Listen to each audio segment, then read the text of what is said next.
I came home early that day, the thought of a quiet evening with Linda lingering in my mind.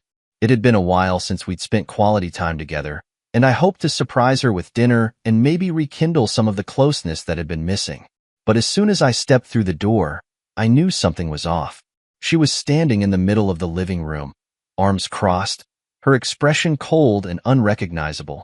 In her hand was our wedding certificate, a symbol of the vows we had once cherished. Before I could say a word, she tore it in half with a single, deliberate motion. "I'm done playing house," she spat, her voice devoid of emotion. The words hit me like a freight train. For a moment, I stood frozen, trying to process what I had just seen and heard. This wasn't the woman I married, the woman I had built a life with. "What are you talking about?" I finally managed to ask, my voice calm despite the storm brewing inside me. Her eyes narrowed, and she scoffed. "Don't act surprised, Marcus. You've seen it coming, haven't you? I can't do this anymore. I'm tired of pretending." Pretending. That word stuck in my mind like a splinter. Pretending what? That we were happy? That she still loved me? She stormed past me, grabbing her coat and slamming the door behind her. The echo of the slam reverberated through the house, leaving an unsettling silence in its wake. I stood there, staring at the torn pieces of our wedding certificate scattered on the floor. My hands clenched into fists, not out of anger, but out of sheer disbelief. Deep down, though, I wasn't entirely surprised. The signs had been there for months. Her late nights, the way she guarded her phone like a vault, the growing emotional distance. I had chosen to ignore them, hoping they were just passing phases, cracks that we could repair together. But now, standing alone in that room, I realized those cracks weren't accidental. They were deliberate. I sat down on the couch, staring blankly at the wall, my mind racing. Anger, confusion, and sadness swirled within me, each emotion vying for dominance. How had we gotten here? As the initial shock began to wear off, clarity set in. I had to confront the truth. Linda's betrayal wasn't just a possibility. It was a reality. And it wasn't something I could ignore any longer. What she didn't know was that I had been watching, observing, and quietly gathering evidence. It had started a few weeks ago when her behavior became too suspicious to overlook.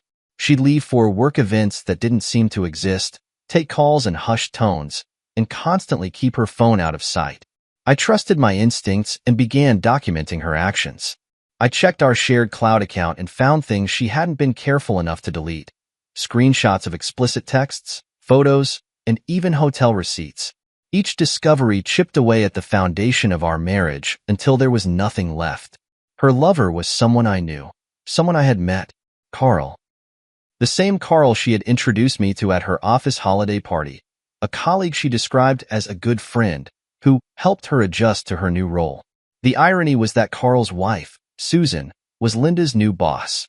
It was a tangled web of deceit, one that would implode the moment the truth came out. I sat back on the couch, the pieces of our wedding certificate still scattered on the floor. My initial instinct was to confront her immediately, to unleash the tidal wave of emotions building inside me. But I stopped myself. Confrontation would give her the power to twist the narrative, to turn my justified anger into something she could use against me. No, I needed to play this smart. I grabbed my phone and scrolled through the folder of evidence I had meticulously compiled. The explicit texts, the photos, the receipts. It was all there, undeniable and damning.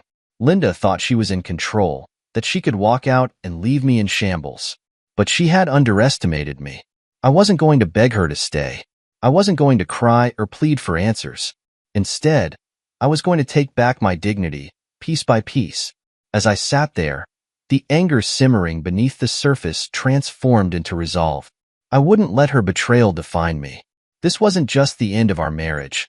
It was the beginning of a new chapter, one where I would no longer tolerate lies or manipulation. By the time the clock struck midnight, I had a plan in motion. My first call was to a lawyer, ensuring I would be prepared for whatever fallout came next. My second was to a private investigator, someone who could help me uncover anything I might have missed. This wasn't about revenge, it was about justice. Linda had torn apart our marriage with her bare hands, but I wasn't going to let her destroy me in the process. As I picked up the scattered pieces of the wedding certificate and tossed them into the trash, I felt a strange sense of calm wash over me. She thought she had the upper hand. She thought she could walk away unscathed. But Linda had no idea what was coming. That night, after Linda stormed out, I sat in the eerie silence of the house we once called home. Her absence was palpable, and yet, I felt strangely at peace. For months, I had been drowning in uncertainty, plagued by questions I didn't want to answer. Now, the truth was out in the open. But with the clarity came responsibility. This wasn't just about processing the betrayal. It was about taking control of the situation before it spiraled further. I walked to my desk, opened my laptop, and pulled up the folder where I had been quietly gathering evidence. It was all there. Explicit texts, emails, and photos that Linda had carelessly saved on our shared cloud account. The texts between Linda and Carl were particularly damning. Some were filled with flirtation, others with plans for rendezvous, but the worst were the ones mocking me. "He has no idea," one read. "Marcus is so clueless. It's almost funny," another said. I clenched my jaw, feeling the familiar sting of anger rise, but I forced myself to stay calm. This wasn't the time to lose control. The photos were next. Selfies of Linda and Carl, some in his car, others in hotel rooms. They looked so comfortable, so brazen. My stomach turned at the thought of Carl, a man I had met and shaken hands with at her office holiday party. And then, the irony of it all hit me. Carl wasn't just some random fling. He was married to Susan, Linda's boss. I remembered meeting Susan briefly at that same holiday party. She had seemed warm, professional, and completely unaware of the betrayal brewing under her nose. The thought of Susan brought a strange sense of satisfaction. Linda and Carl hadn't just betrayed me, they had betrayed her too. And if there was one person who had the power to make their lives as miserable as mine felt right now, it was Susan. I picked up my phone and scrolled through my contacts, finding the number of a lawyer I had quietly consulted a month ago when my suspicions first began to solidify. Nathan was sharp, relentless, and unflinching, a perfect ally for what I was about to do. "Nathan," I said when he picked up, "it's Marcus. We need to move forward." He didn't ask questions, understanding the urgency in my tone. "Send me everything you have, and we'll get started first thing in the morning." I hung up and immediately began organizing the evidence into a concise file. Timestamped screenshots of texts, copies of emails, and photos. It was all neatly compiled, ready to be used if Linda decided to play games during the divorce proceedings. As I worked, my mind wandered back to Linda's expression when she tore up our wedding certificate. The coldness in her eyes, the smugness in her tone. It was all so deliberate, so calculated. She hadn't just wanted to end our marriage. She wanted to humiliate me. But what she didn't realize was that I had been playing the long game, silently observing, documenting, and preparing. I wasn't going to confront her with anger or tears. That's what she would expect, and I refused to give her the satisfaction. No, I had something better in mind. The next step was to deal with Susan. If anyone deserved to know the truth, it was her. But this wasn't about vengeance. It was about justice. I opened a new email and began crafting the message. Subject *** important information. Dear Susan, I'm writing to you anonymously because I believe you deserve to know the truth. Attached are files containing evidence of your husband, Carl, engaging in an affair with my wife, Linda. I understand how devastating this must be, and I apologize for the pain this will cause. But you have a right to know. Sincerely, a concerned individual. I attached the evidence and clicked send. As the email disappeared into the digital void, I leaned back in my chair, exhaling deeply. There was no going back now. The pieces were in motion, and all I could do was wait for the inevitable fallout. Linda came home late that night, reeking of cheap perfume and alcohol. She barely looked at me as she walked past, heading straight to the bedroom. I stayed in the living room, my mind calm and focused. She had no idea what was coming, no clue that the life she had built on lies was about to crumble. The next morning, Linda left the house with her usual air of indifference, her heels clicking against the floor as she grabbed her bag and keys. "Don't wait up," she said over her shoulder, not even bothering to meet my gaze. I watched her go, a small smirk forming on my lips. "Don't worry," I muttered under my breath. "I won't." As soon as she was gone, I checked my email. The message to Susan had been read. I closed my laptop, a strange sense of satisfaction washing over me. This wasn't just about revenge. It was about reclaiming my power, my dignity, and my future. By the time Linda returned home that evening, her world would already be unraveling. And for the first time in months, I felt like I was finally in control. The following morning began quietly, but I knew it wouldn't stay that way for long. The email I had sent to Susan, Carl's wife and Linda's boss, had been read. I sat at the kitchen table, sipping my coffee and scrolling through the morning news, all while waiting for the storm I had set into motion to reach its peak. Linda breezed past me, her perfume lingering in the air as she grabbed her car keys. She offered no pleasantries, not even a glance, as she headed out the door. It was the usual routine now, distant and disconnected. But today was different. Today, I wasn't the clueless husband she thought I was. I had just finished clearing the dishes when my phone buzzed. It was an email alert from an anonymous account I'd created to send the evidence. Susan had replied. Her message was short, but heavy with emotion. "I don't know who you are, but thank you for telling me. I've suspected something for months, but I didn't have proof. This confirms everything. I'll take it from here." Asterisk. I could practically feel the weight of her words, the fury and heartbreak of a woman blindsided by betrayal. It wasn't hard to empathize. I had been there too. I leaned back in my chair, letting the satisfaction of justice settle over me. Susan was about to make her move, and I had front-row seats to watch it all play out.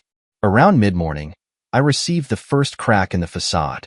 My phone rang, Linda's name flashing across the screen. I let it go to voicemail. Then came another call, and another. By the third attempt, I decided to pick up, my voice calm and even. "What's going on, Linda?" I asked, as if I didn't already know. "What the hell did you do?" she hissed, her voice trembling with panic. "I'm not sure what you mean," I replied, playing dumb. "Don't lie to me," she snapped. "Susan called me into her office this morning. She knows, Marcus. She knows about Carl and me." I could picture her pacing back and forth, her perfectly curated image beginning to crack under the pressure. "Maybe you should talk to Carl," I said coolly. "It sounds like this is a problem the two of you need to figure out." "You did this," she spat, her anger giving way to desperation. "You're trying to ruin my life." "No, Linda," I said, my tone sharp. "You ruined your life. I just made sure the truth came out." She hung up on me, but I wasn't fazed. This was just the beginning. By lunchtime, the chaos was in full swing. I received a text from one of Linda's coworkers, someone I had always suspected of knowing more than they let on. "Marcus, things are insane here." Susan confronted Carl in front of everyone at the office. She showed him the evidence. "He's already been escorted out by security." Asterisk. I couldn't help but smile. Carl had been the smug, overconfident type, the kind of man who thought he could have it all without consequence.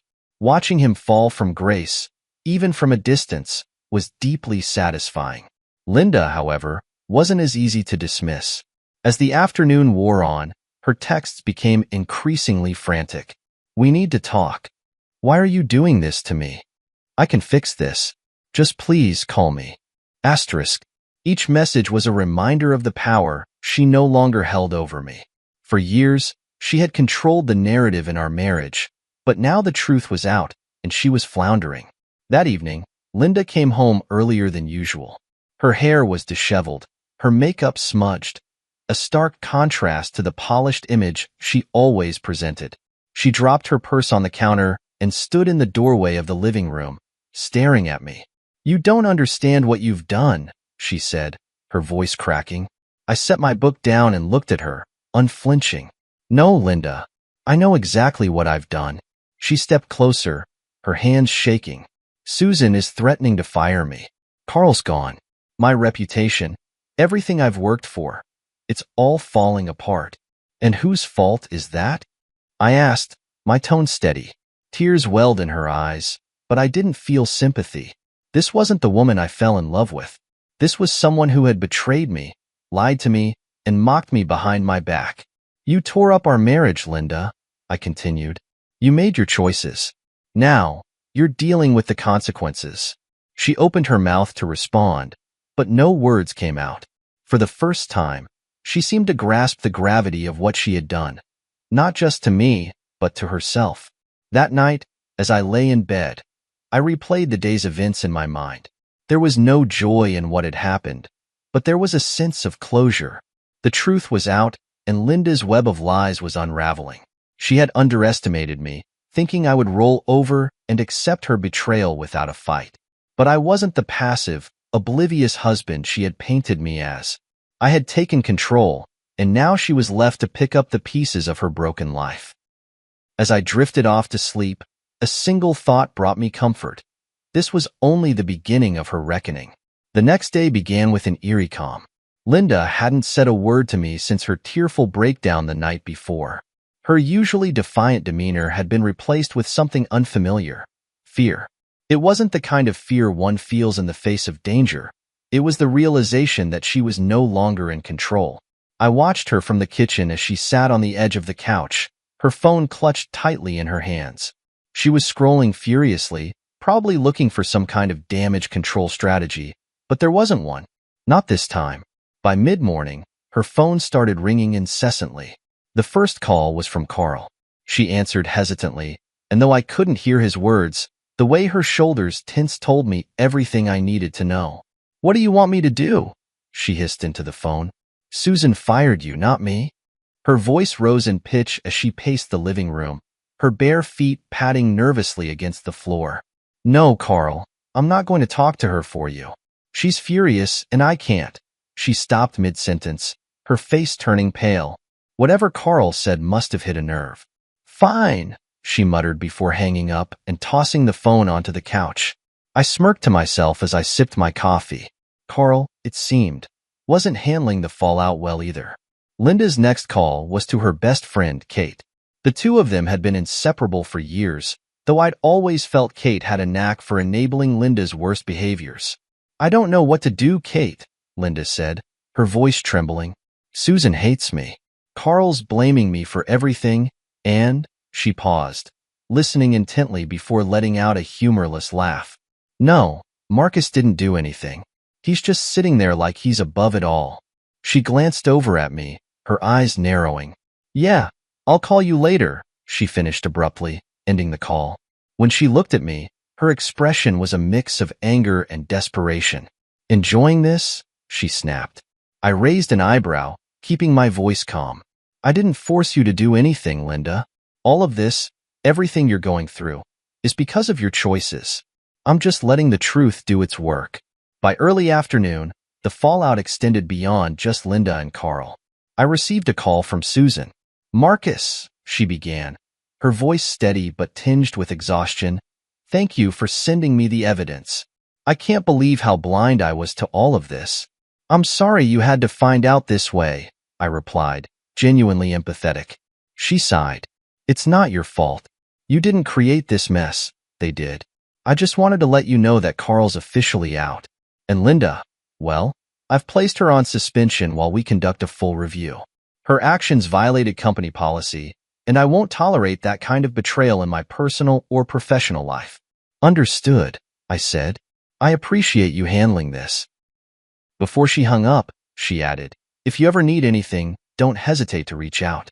People like Carl and Linda don't deserve to get away with this." Her words left me feeling vindicated. Linda and Carl's betrayal wasn't just personal. It was a breach of trust that rippled far beyond our lives. Linda came home early that evening, her face pale and her eyes red from crying. She looked like a shell of the confident, composed woman who had once dominated every room she entered.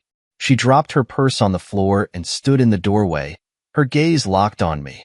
"I know it was you," she said, her voice trembling with accusation. I set down my book and met her glare. "I have no idea what you're talking about," I said, feigning ignorance. "Don't play dumb, Marcus. You sent that email to Susan. You ruined everything." "No, Linda," I said calmly, standing up. "You ruined everything. I just exposed the truth." Her lip quivered as she struggled to form a response. Finally, She slumped onto the couch, burying her face in her hands. "What am I supposed to do now?" she mumbled, her voice muffled. I crossed my arms, staring at her with a mix of pity and disdain. "You're going to deal with the consequences, just like I had to deal with your betrayal. Welcome to reality, Linda." The following week, Linda's life continued to spiral. Word had spread at her office, and her colleagues began to distance themselves. Carl, desperate to salvage what was left of his life, tried to pin the blame on Linda, claiming she had been the instigator of the affair. Mutual friends started calling me, asking if the rumors were true. I kept my responses brief, letting the evidence speak for itself. The truth was out there, and I had no interest in defending myself against gossip. Linda, on the other hand, wasn't so lucky. She withdrew from her social circles, finding that the sympathy she had expected was nowhere to be found. One evening, she tried to confront me again, this time with tears streaming down her face. "Marcus, please," she begged. "Can't we just move past this? I made a mistake, but we can fix it. We can go to counseling or something." I shook my head, my resolve unshaken. "You didn't make a mistake, Linda. You made a series of choices, calculated, deliberate choices, that destroyed our marriage. There's no fixing this." Her tears turned to anger. "You're so cold," she spat. "You don't even care, do you?" I cared, Linda. I cared enough to stay faithful, to fight for us, even when things got hard. But you threw that away. So, no, I don't care anymore. Not about you." As she stormed off to the bedroom, slamming the door behind her, I felt an unexpected sense of relief. For the first time in years, I wasn't weighed down by her lies or manipulation. The collapse of Linda's world had begun, and while it wasn't easy to watch, it was necessary. She had built her life on deceit, and now, the foundation was crumbling beneath her. I wasn't done yet, but for now, I allowed myself a moment to breathe. The next week unfolded like a well-executed play, each act bringing Linda's world closer to collapse. I didn't have to do much. Her actions and the truth I had set loose were doing all the heavy lifting. It started with whispers at her office. Word of the affair had spread like wildfire, and no amount of damage control could stop it. Susan, her boss and Carl's wife, had made sure of that. Linda had always prided herself on her professional reputation, but that reputation was now in shambles. One morning, Linda left the house earlier than usual, her face pale and tense. She hadn't said much to me in days, aside from the occasional bitter remark about how I'd ruined her life. I watched her go without a word, knowing full well what awaited her at work. Around noon, my phone buzzed with a text from a former colleague of hers, someone I had once met at a company party. "Marcus, I heard about what's happening with Linda and Carl. It's all anyone's talking about at the office. Susan isn't holding back. She's furious." Asterisk. I couldn't help but smirk. Susan was a force to be reckoned with, and Linda had made the grave mistake of betraying both her trust and her marriage. Later that afternoon, Linda came home much earlier than usual, slamming the front door so hard the walls seemed to shake. She stormed into the living room, her face a mix of fury and humiliation. "You told Susan everything," she screamed, her voice echoing through the house. I calmly closed my laptop and looked up at her. "And?" "She put me on unpaid suspension," Linda hissed. "She's reviewing my role at the company and deciding whether or not I'll even have a job by the end of the week." I leaned back in my chair, feigning surprise. "You mean there are consequences for sleeping with your boss's husband? Who would have thought?" Her hands balled into fists at her sides. "You think this is funny, don't you?" "Funny? No," I said, standing up and meeting her glare. "But fair? Absolutely." She stormed out of the room, muttering curses under her breath, but the damage was done. Her carefully curated professional image was unraveling, and there was nothing she could do to stop it. That evening, I received another text from her friend Kate. "Susan called a meeting with the entire department today. She openly addressed the situation with Carl and Linda, saying their behavior was unacceptable and would not be tolerated. Linda's desk was cleared out by HR after she left. I don't think she's coming back." Asterisk. Linda hadn't mentioned any of this when she came home, but I could tell from her defeated demeanor that the weight of her actions was finally hitting her. Over the next few days, Linda's bitterness morphed into desperation. She started making calls to anyone she thought could help her, former coworkers, professional contacts, even her college alumni network. But her pleas fell on deaf ears. Her name was now associated with scandal, and no one wanted to be caught in the fallout. One night, I overheard her on the phone with Carl. "You need to fix this," she hissed, her voice low but laced with venom. "You dragged me into this mess, and now you're leaving me to deal with the consequences?" I couldn't hear his response, but whatever he said made her slam the phone down in frustration. When she caught me watching from the hallway, she snapped, "What are you looking at?" "Just wondering how it feels to have the tables turned," I replied calmly before walking away. As the days turned into weeks, Linda's situation only worsened. Susan had made sure her dismissal from the company was swift and public. Carl, who had been fired even earlier, was now trying to salvage what was left of his crumbling marriage. From what I'd heard through mutual acquaintances, Susan wasn't making it easy for him. Linda, meanwhile, was running out of options. With no job, no allies, and no way to repair her reputation, she began to unravel in ways I hadn't anticipated. One evening, she sat across from me at the dinner table, her once sharp eyes now dull with exhaustion. "I made a mistake," she said quietly, her voice barely above a whisper. I set down my fork and looked at her, waiting for her to continue. "I didn't mean for any of this to happen," she said, tears welling up in her eyes. I felt trapped. And Carl, he made me feel." "Don't," I interrupted, my tone firm. "Don't try to justify what you did. You didn't just make a mistake, Linda. You made a choice. Over and over again. And now you're facing the consequences." Her tears spilled over, but I didn't feel sympathy. I had given her everything, my trust, my love, my commitment, and she had thrown it all away. As the days went on, I focused on rebuilding my life while Linda continued to flounder. I started spending more time with friends, reconnecting with people I had lost touch with during the years I had devoted to my failing marriage. It felt good to surround myself with people who truly valued me. Linda, on the other hand, seemed to shrink into herself.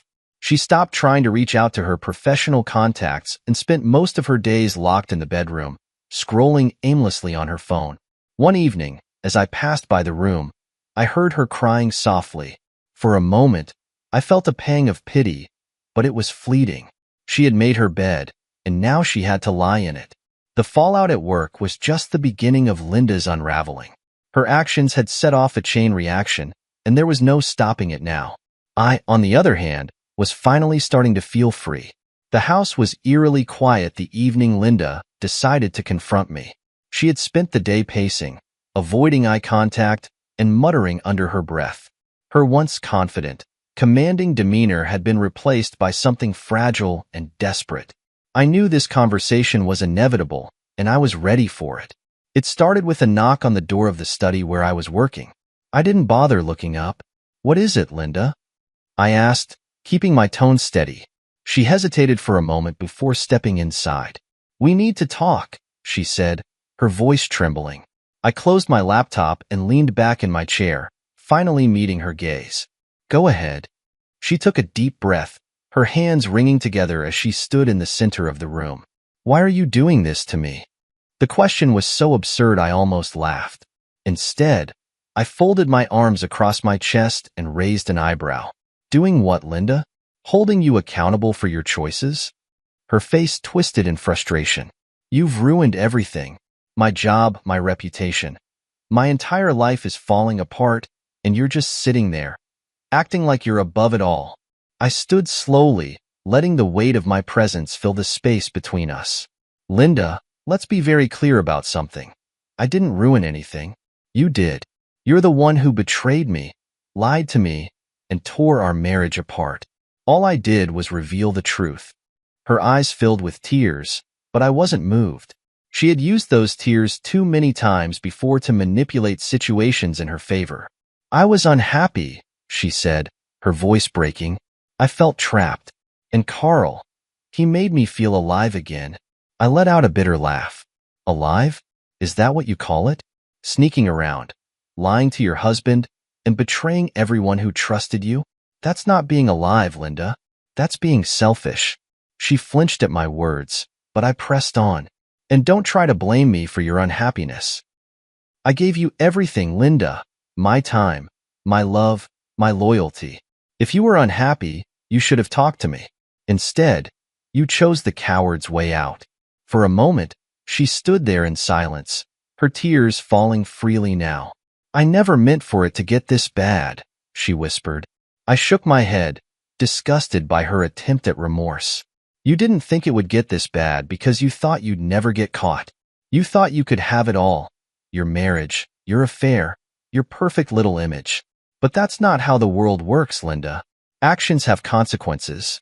Her tears turned to anger, her voice rising. You're no saint, Marcus. You've always been so cold, so distant. Maybe if you had paid more attention to me, I wouldn't have needed Carl. The accusation stung, but I didn't let it show. Instead, I took a step closer, my voice dropping to a dangerous calm. Don't you dare try to pin this on me. I wasn't distant, Linda. I was busy holding this marriage together while you were out destroying it. And now, you want to blame me for your betrayal? Not a chance. She collapsed into the chair across from me, her head in her hands. What do you want from me? She asked, her voice muffled. I don't want anything from you, I said firmly. I just want you out of my life. This marriage is over, Linda. I've already filed for divorce, and I've made sure that you'll get exactly what you deserve, nothing. Her head snapped up, shock written all over her face. You can't be serious. Oh, I'm very serious, I said, crossing my arms. I have all the evidence I need to prove infidelity. The division of assets will work in my favor, and as for your reputation, well, that's already in shambles, thanks to you.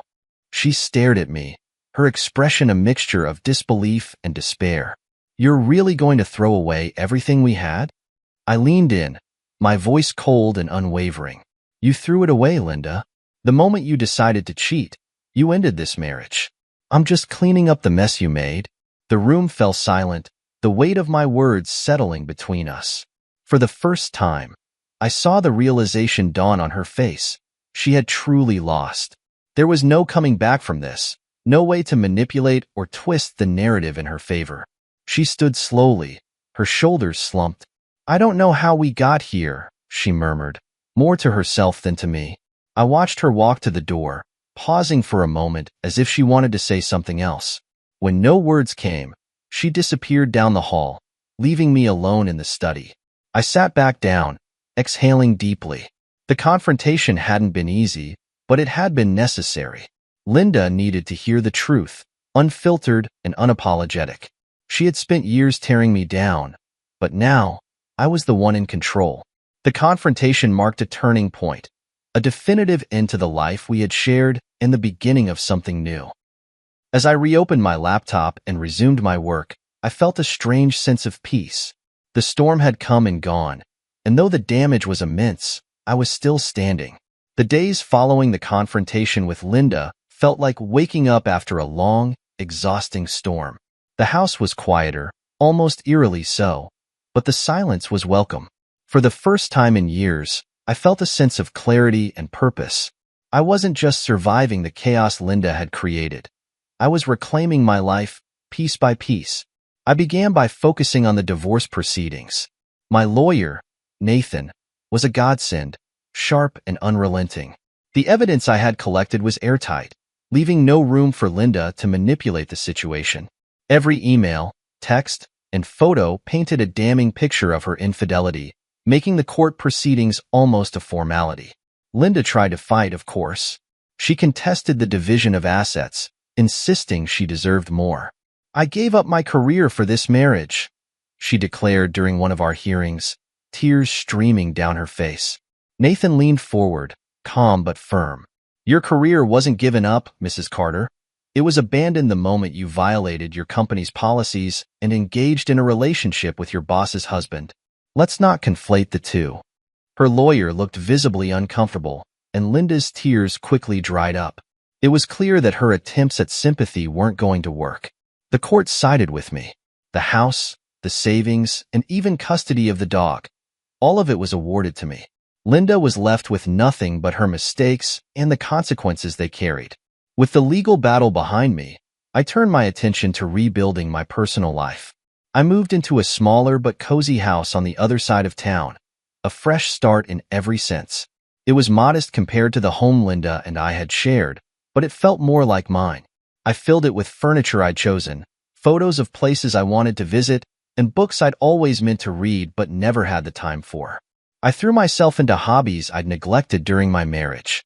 Woodworking became my therapy, a way to channel my emotions into something productive. I built tables, chairs, even a small bookshelf for my new living room. Each piece was a reminder that I was capable of creating something meaningful, even after everything had fallen apart. My social life, too, began to take shape. Friends I hadn't seen in years started reaching out, offering support and encouragement. Some apologized for not stepping in sooner, admitting they'd seen the cracks in my marriage but didn't know how to approach me about it. I didn't hold it against them. The important thing was that they were here now. One evening, my old college buddy, Eric, showed up unannounced with a six-pack of beer and a pizza. "Figured you could use some company," he said, grinning as he plopped down on my couch. We spent the night reminiscing about our younger years, laughing until our sides hurt. It was the first time in months I felt genuinely happy. The weight of Linda's betrayal momentarily lifted. As I settled into my new routine, Linda's attempts to reach out became less frequent. At first, she called and texted constantly, begging for forgiveness or accusing me of being heartless. I ignored every message, knowing that engaging with her would only drag me back into the chaos I was working so hard to escape. One day, she showed up unannounced at my new house. I opened the door to find her standing there, looking disheveled and defeated. "I just want to talk," she said, her voice barely above a whisper. "There's nothing left to say, Linda," I replied, keeping my tone firm but calm. "You made your choices, and I've made mine. It's time for both of us to move on." She stood there for a moment, as if waiting for me to change my mind. When I didn't, she turned and walked away without another word. I watched her go, feeling nothing but a sense of closure. As the weeks turned into months, I began to notice subtle changes in myself. I smiled more. I slept better. The anxiety that had once been a constant companion was gone, replaced by a quiet confidence I hadn't felt in years. One afternoon, I received an email from Susan. She had heard about the finalization of my divorce and wanted to check in. "I hope you're doing well," she wrote. "If you ever want to grab a coffee and talk, let me know. We've both been through a lot." Her message was kind and unexpected. I replied, thanking her for her support and agreeing to meet up. It wasn't a date, but it felt like a step forward, a chance to connect with someone who truly understood what betrayal felt like. By the time the holidays rolled around, my life felt almost unrecognizable from where it had been a year ago. The pain and anger that had consumed me were replaced by gratitude for the second chance I'd been given. I wasn't the same man who had walked into that broken marriage all those years ago. I was stronger, wiser, and, most importantly, free. On Christmas morning, I sat by the fireplace in my new home, a cup of coffee in hand and my dog curled up at my feet. I thought about everything that had happened, the betrayal, the fallout, the struggle to rebuild, and realized I wouldn't change a thing. Every hardship had brought me to this moment, and for that, I was grateful. For the first time in a long time, I felt at peace. Linda's life continued to spiral, the fallout from her choices finally catching up with her. The confident, composed woman who once commanded attention had been replaced by someone barely recognizable, a shadow of the person she had tried so hard to appear to be. After losing her job, Linda attempted to salvage what was left of her professional reputation. She sent out resumes, contacted old colleagues, and even tried to schedule coffee meetings with industry peers. But the scandal surrounding her affair with Carl had spread far and wide, and the professional world she had spent years building now wanted nothing to do with her. I heard through mutual acquaintances that Susan had been instrumental in making sure Linda's name stayed off any hiring lists. It wasn't surprising. Susan had been betrayed not just as a boss, but as a wife. And Linda, who once thought she was untouchable, was discovering just how cold the world could be when you burned every bridge around you. Linda's personal life wasn't faring any better. Her friends, many of whom had been part of her curated social circle, started to distance themselves. Some were embarrassed by her actions, while others simply didn't want to be associated with the drama. The ones who stayed in touch were either opportunists looking for gossip or fair-weather friends who didn't care enough to lend genuine support. One day, I received a call from Kate, Linda's so-called best friend. She sounded hesitant, almost apologetic. "I thought you should know," Kate began. "Linda's not doing great.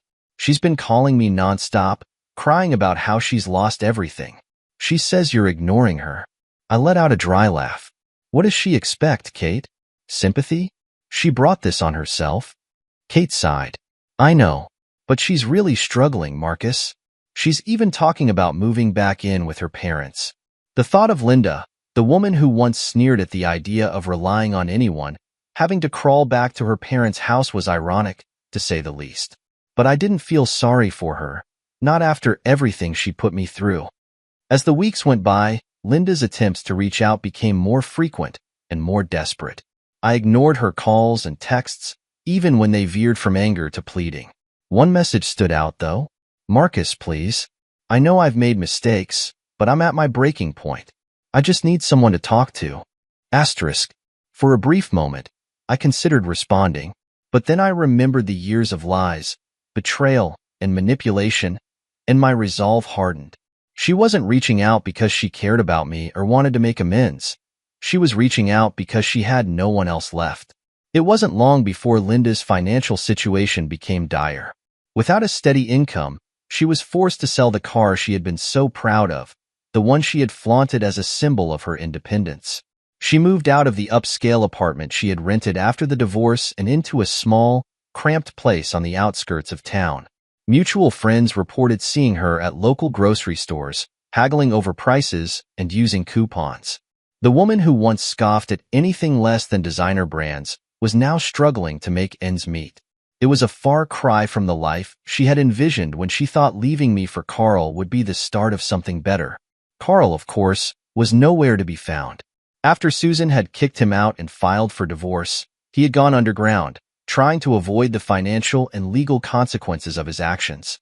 Linda, who had likely believed Carl would be her savior, was now left to pick up the pieces alone. One evening, I received an email from Susan. She had heard about Linda's plight and wanted to share her thoughts. "Marcus, it's strange to think how much our lives have changed because of two selfish people. Carl's gone, Linda's falling apart, and yet, here we are, stronger than ever. I don't know about you, but I feel like I've finally taken my power back. I hope you feel the same." Asterisk.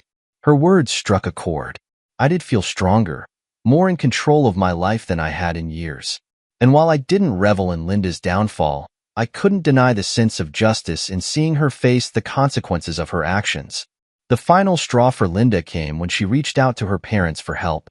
They had always been supportive of her, even when she didn't deserve it. But this time was different. Her father, a stern but fair man, refused to bail her out. "You've made your bed, Linda," he reportedly told her. "Now you have to lie in it. It's time to take responsibility for your actions." Hearing that even her parents were unwilling to enable her anymore was surprising, but it also confirmed what I already knew. Linda was truly alone. One day, I found a letter in my mailbox. The handwriting on the envelope was unmistakable. It was from Linda. I debated throwing it away without reading it, but curiosity got the better of me. Inside was a single-page letter, filled with regret and desperation. "Marcus, I know I don't deserve your forgiveness, but I need you to know how sorry I am. I've lost everything, my job, my friends, my reputation, and I know it's my fault. I don't expect you to take me back, but I need to hear that I'm not a completely terrible person. Please, just give me one chance to explain." Asterisk. I folded the letter and placed it in a drawer, untouched after that day. Linda's apology, while heartfelt, came far too late. I had moved on, and there was no room in my new life for the person who had caused so much pain. Linda's isolation was the natural consequence of her actions. She had built her life on lies, betrayal, and selfishness, And when the truth came to light, everything she had constructed crumbled. As much as I wanted to feel pity for her, I couldn't. She had made her choices, and now she was living with them. For me, the silence she left behind wasn't a void, it was a gift. And as I sat in my new home, surrounded by the peace I had worked so hard to create, I realized that her downfall wasn't my concern anymore. My focus was on the future, and the future looked bright. The months following Linda's collapse felt like stepping into the light after years spent in darkness. I had thought moving on would be difficult, weighed down by the anger and betrayal she left in her wake. But as the days turned into weeks and then months, I found myself thriving in ways I hadn't imagined possible. I started by making my new house a home. The cozy two-bedroom cottage was a stark contrast to the large, cold house Linda and I had shared, but it felt like a reflection of my new life, warm, personal, and entirely mine. I spent weekends at local antique shops, finding unique furniture and decorations to fill the space. The act of building something new, piece by piece, became a form of therapy. Evenings were no longer spent tiptoeing around tension or pretending everything was fine. Instead, I read books I'd been meaning to pick up, cooked meals for myself without worrying about someone else's preferences, and even began writing in a journal, a habit I hadn't practiced since college. For the first time in years, I felt free. Professionally, life was just as fulfilling. My focus on work had wavered during the turmoil of my marriage, but now I was sharper and more driven than ever. I poured my energy into projects that reignited my passion and took on leadership roles that challenged me. My colleagues noticed the shift, too. "You seem lighter," one coworker commented during a meeting. "Like you're finally yourself again." She was right. Without the weight of Linda's betrayal hanging over me, I felt like I could breathe for the first time in years. My personal life also began to bloom. Friends I had lost touch with during my marriage started reaching out, inviting me to dinners, game nights, and casual meetups. I realized how much I had missed these connections, how isolating my relationship with Linda had been. One evening, Eric, my old college buddy, introduced me to a group of his friends during a weekend barbecue. Among them was Julia, a kind and witty woman who immediately caught my attention. She was different from Linda in every way, genuine, down-to-earth, and refreshingly honest. Julia and I hit it off, spending the entire evening talking and laughing.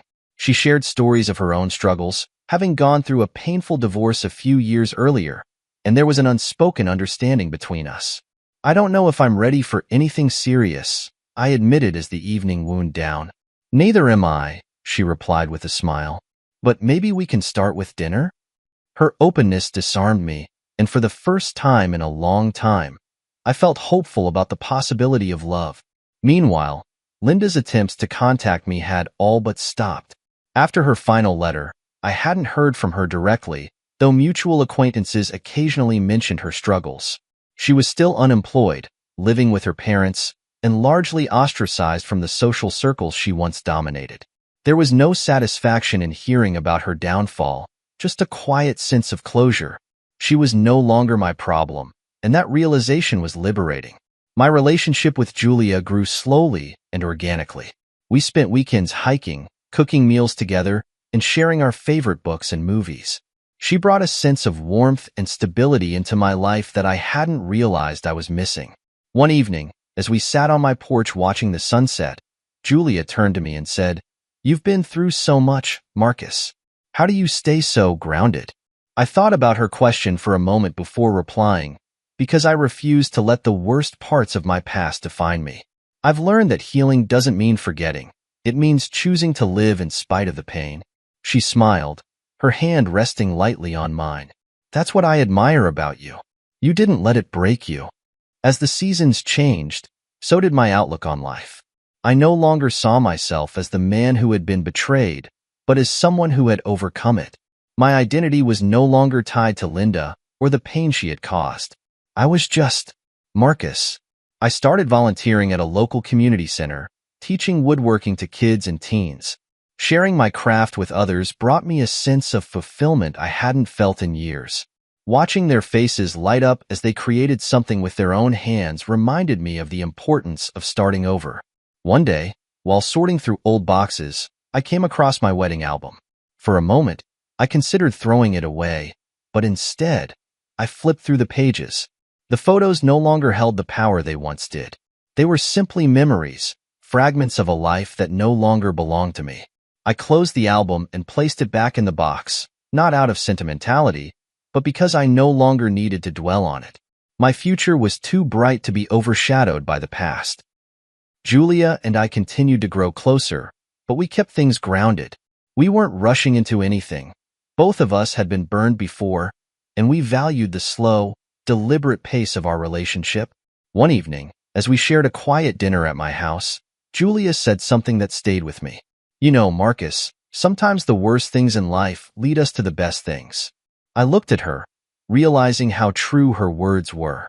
Without Linda's betrayal, I wouldn't have rediscovered my strength, my passions, or the capacity to trust someone again. By the end of the year, I felt like a completely different person. My life was no longer defined by pain or loss, but by growth and hope. The new chapter one had begun wasn't just a continuation of my story. It was a reinvention. Sitting on my porch one evening, with Julia beside me and the stars stretching out above, I felt a sense of peace I hadn't known in years. The worst was behind me, and the best was yet to come. 5 years later, my life felt like a testament to resilience and the power of starting over. The Marcus I had become was unrecognizable from the man who had been blindsided by betrayal. I had found peace, built a life I was proud of, and learned to cherish the moments of quiet joy that came with healing. Linda, on the other hand, had faded into the background of my life, a distant memory that no longer held sway over my thoughts. I'd heard through mutual acquaintances that she was still struggling, jumping between short-term jobs and living in a modest apartment near her parents. Her social circle had dwindled to almost nothing, and she rarely ventured out in public, wary of the whispers and judgment that followed her. Occasionally, I'd hear that she tried to reach out to former friends or colleagues, but her efforts were met with polite indifference at best. Her reputation, once polished and enviable, was beyond repair. For someone who had built her identity around appearances, the isolation must have been unbearable. One day, I received a letter from Linda. It was handwritten, the envelope marked with smudges as though she'd hesitated before mailing it. I debated whether to open it or toss it aside, but curiosity got the better of me. "Dear Marcus, asterisk, I don't expect you to forgive me, but I need you to know that I'm sorry. I've had years to reflect on my actions, and not a day goes by that I don't regret what I did to you, to us. I thought I was chasing happiness, but all I found was emptiness. You didn't deserve what I put you through, and I'll carry that guilt for the rest of my life. Asterisk, I hope you found peace. You deserve it more than anyone I've ever known. Asterisk, I folded the letter and placed it in a drawer without responding. Her words didn't stir anger or sadness. They simply felt hollow. The man I had become no longer needed closure from her. I had already found it within myself. Meanwhile, my relationship with Julia had flourished. What began as cautious companionship had blossomed into a partnership built on trust and mutual respect. We married in a small ceremony surrounded by close friends and family, the kind of intimate celebration that reflected the simplicity and authenticity we valued in our lives. Julia brought light and love into every corner of my world, and together, we created a life that felt meaningful and whole. She understood my past without judgment, and her unwavering support reminded me daily that I was capable of being loved for who I truly was. Professionally, I had reached heights I never imagined. My woodworking classes at the community center had grown into a full-fledged business, with clients seeking custom pieces and students eager to learn the craft. I took pride in my work, not just for the income it brought, but for the sense of purpose it gave me. The community I had built around my business was filled with genuine, kind-hearted people who celebrated my successes and supported me through challenges. They became the family I had always longed for, filling the void left by the toxicity of my previous relationships. One day, while walking through town, I bumped into Susan. She looked radiant, a far cry from the devastated woman I'd first met after the affair came to light. We exchanged pleasantries, catching up on how far we'd both come since those dark days. "Funny how life works, isn't it?" Susan said, smiling. Sometimes the worst moments lead to the best outcomes. I couldn't agree more. Susan had rebuilt her own life, moving on from Carl and finding happiness in her own way. Seeing her thrive reinforced the belief that we were both stronger for having endured what we did. As for Carl, his name rarely came up anymore. The last I'd heard, he had relocated to another city, attempting to start over in anonymity. His betrayal, like Linda's, had left a permanent stain on his reputation, and he seemed content to fade into obscurity. I bore him no ill will. He was as much a victim of his own selfishness as Linda was of hers. The years continued to pass, and with each one, I felt more grounded in the life I had built. My mornings were filled with laughter and love, my days with meaningful work, and my evenings with quiet contentment. The scars Linda had left behind were still there, but they no longer hurt. Instead, they served as reminders of how far I had come. One evening, as I sat on the porch with Julia, watching our children play in the yard, I reflected on the journey that had brought me to this moment. The betrayal that once defined my life now felt like a distant memory, overshadowed by the joy and fulfillment I had found. Julia placed her hand on mine, her warmth grounding me in the present. "You look deep in thought," she said, smiling. "Just thinking about how lucky I am," I replied, squeezing her hand gently. Linda's story had ended long ago, but mine was still unfolding. It wasn't a story of revenge or bitterness. It was a story of resilience, growth, and the power of starting over. I had taken the worst life had thrown at me and turned it into something beautiful. As the sun dipped below the horizon, casting the sky in hues of orange and pink, I felt an overwhelming sense of peace. My past no longer haunted me. My future was filled with possibility, and my present was everything I had ever hoped for. Justice had been served, not by destroying those who wronged me, but by reclaiming my life and living it to the fullest. And that, I realized, was the greatest victory of all.